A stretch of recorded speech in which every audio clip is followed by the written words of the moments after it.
Okay, here's a little safety video for you guys. I was pressure washing a reasonably new home. It was a Dryvit construction, or you might want to call it stucco. And the outlet in a covered porch I was washing was horizontal, had appropriate weatherproof covers. It looked in good condition.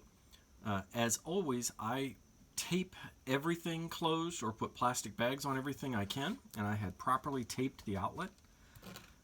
I used, like 6 pieces of tape, sealed it against the stucco real well, trying to make sure I did a good job.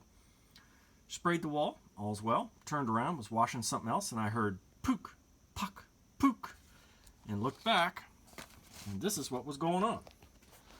This is the position the outlet was in, and there was flames coming out the outlet because the water comes down the top and it pools right here on the outlet, and it starts short-circuiting the outlet.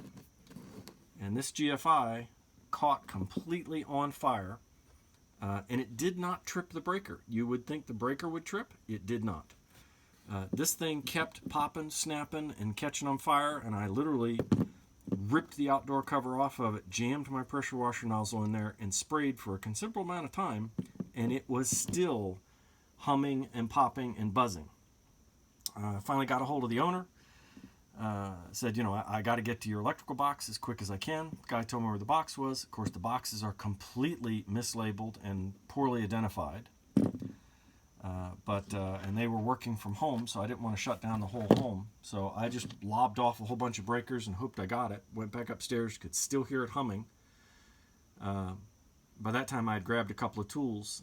Good idea to keep some screwdrivers and wire cutters and things in your truck toolbox.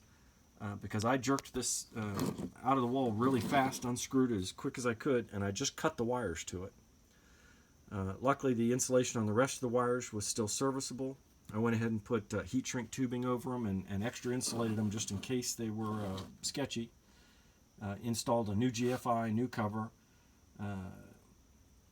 and it took care of the problem. But you've never had anything as scary as turning around and seeing fire coming out of an outlet that you just washed the wall, a couple of minutes ago. And if I had been wearing headphones and listening to music, I wouldn't have heard it, and I would have had my back to it for 5-10 minutes.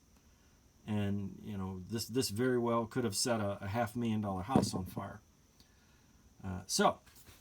Moral to the story: from now on, when I do my estimates, if you accept my estimate, I actually take a tube of clear silicone with me, and I walk all the way around the property, and I personally silicone all of the electrical outlets, side, top, and side, to the house, with a thorough enough bead that I am absolutely comfortable that no water's going to get behind it. And I still go back and tape it on the day that I come back to do my job. I still tape everything. I put tape everywhere you can imagine. But wise, word to the wise. Don't wear headphones and listen to music. Pay attention to your surroundings. Look behind you.